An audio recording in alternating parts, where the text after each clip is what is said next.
Coffee. তার জন্য আমার প্রথমেই লাগছে চিনি, লাগছে দুটো টাকা দামের কফির পাউচ, আর এখানে যে গরম জল। প্রথমেই আমি চিনির মধ্যে কফির পাউচ যে আছে ওইগুলো দিয়ে দেবো, দুটো পাউচই দিয়ে দেবো।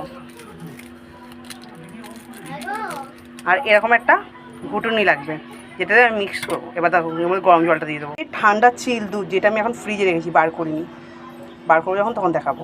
অল্প পরিমাণে দেখো গরম জল দিয়ে দিচ্ছি,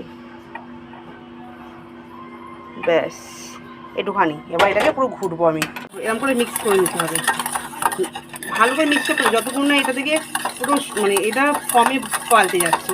হাত ব্যথা হবে, টাইম লাগবে কিন্তু। চলো এটা আমি করে নিই ততক্ষণ। একটু একটু করে ফর্মে আসছে, হাত কিন্তু ব্যথা হয়ে যাবে ভাই, বিশাল ব্যথা হবে। এরকম করে আরও ফর্মে আনতে হবে।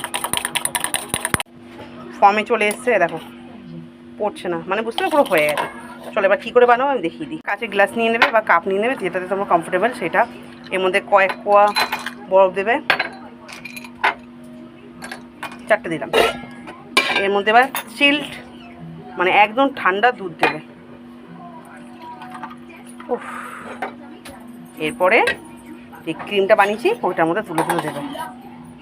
দাঁড়াও, এই যে এর মধ্যে এটাকে দিয়ে দেবে।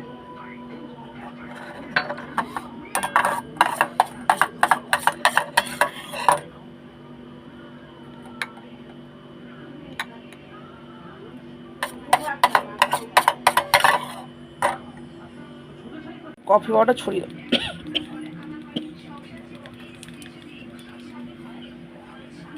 রেডি আমার ডালগোনা কফি। খাবো তো, তোমাদেরও দেখিয়ে দিলাম।